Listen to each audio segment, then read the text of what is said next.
Good morning, my fellow Christian brethren. My name is Michael, and I will be your host for our daily devotional. A time for us to rethink, refocus, and to renew. The title for today's devotional is From Mess to Masterpiece. And the memory verse is taken from Ephesians 2, verse 10. And it says, "For we are God's handiwork, created in Christ Jesus to do good works, which God prepared in advance for us to do." The Renaissance produced some of the most famous artists and works of art of all time, such as Leonardo da Vinci, Michelangelo, the Mona Lisa, the Last Supper, the Sistine Chapel, and many more. But few are more well known than Michelangelo's David. Giorgio Vasari, who wrote a biography on Michelangelo, said this about David: "When all was finished, it cannot be denied that this work has carried off the palm from all other statues, modern or ancient, Greek or Latin. No other artwork is equal to it in any respect, with such just proportion, beauty and excellence did Michelangelo finish it." When David was complete and shown to the members of the board who had commissioned the sculpture, they described it as far too perfect, but it wasn't always that way. 26-year-old Michelangelo began working on the marble block that would eventually become David in 1501, but he wasn't the first artist to work on this particular block of marble. In 1464, work on the marble began, but the original artist never finished it. In 1475, another artist began working on the same block, but he too could never create anything from it. The two artists both cited the same issue with the marble. It had too many imperfections and was too messy of a project to carry out. After being rejected twice, the block sat in an open courtyard for decades. It would be nearly 40 years before Michelangelo accepted the challenge of working with the marble. The work that Michelangelo put into David is the stuff of legends. Michelangelo worked in secret in the courtyard. He worked in the pouring rain, in sopping wet clothes.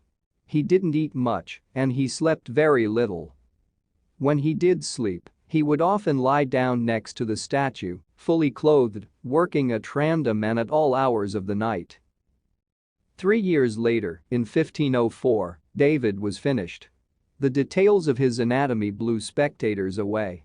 The veins in his hands, the soul in his eyes, the curls in his hair, the muscles flexed in his thigh. Michelangelo had made a masterpiece. David's story started off like many of ours, rough. He spent some time with the wrong crowd, had relationships with a few artists where things didn't go well. He was abandoned, and nobody wanted him. Who would want to invest in something that was riddled with imperfections and flaws? He was too big to throw away and too ugly to be made beautiful. So what have changed? 1. God doesn't need much. Your greatest ability is availability. If you want to be what Ephesians 2 verse 10 calls God's masterpiece, you don't have to come to Him with certain levels of talent or ability, you simply need to come to Him, surrender yourself to Him. I can't be who God is creating me to be if I only surrender parts of me. I have to hand over everything, even what I may see as imperfections or parts of my life that I would prefer to remain untouched. What God creates is uncommon. He is in the business of sculpting Davids. When it looks like no more moves can be made, that's precisely when God moves the most. In the seemingly impossible, God's glory shines. Today you can still see the statue of David in Florence, Italy, where millions of people visit it each year, but there was a period of time when David was merely a massive slab of marble, and not just a slab of marble, but one that was considered worthless.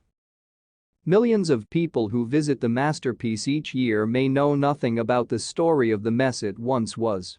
You know what's interesting though? The mess doesn't detract from David's story, it attracts us. I enjoy art, and the Renaissance fascinates me.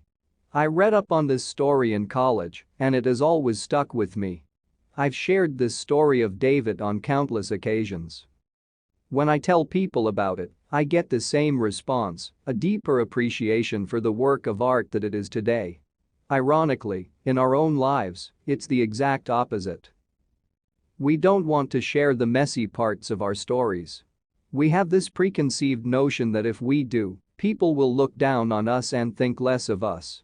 But that's the issue, too much focus on us. The fulcrum of our story isn't about how gross our mess was, but how glorious the artist is. That's where everything turns around. Yes, the messiness in our lives is nothing we're proud of, but it's certainly nothing to be ashamed of either. God took away our shame and clothed us in righteousness, the same way Michelangelo chiseled away David's flaws and sculpted him into something beautiful.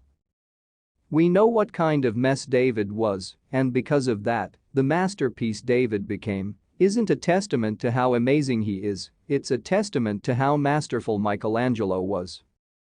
We were a mess, and we still have messes in our lives, but God chose our block, even with its flaws, and He is still sculpting us from a mess to a masterpiece. Thank you for listening to our daily devotional program.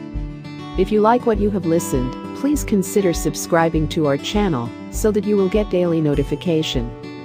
For more Christian references, please visit our website www.beyondmycross.com. Have a great day and God bless you.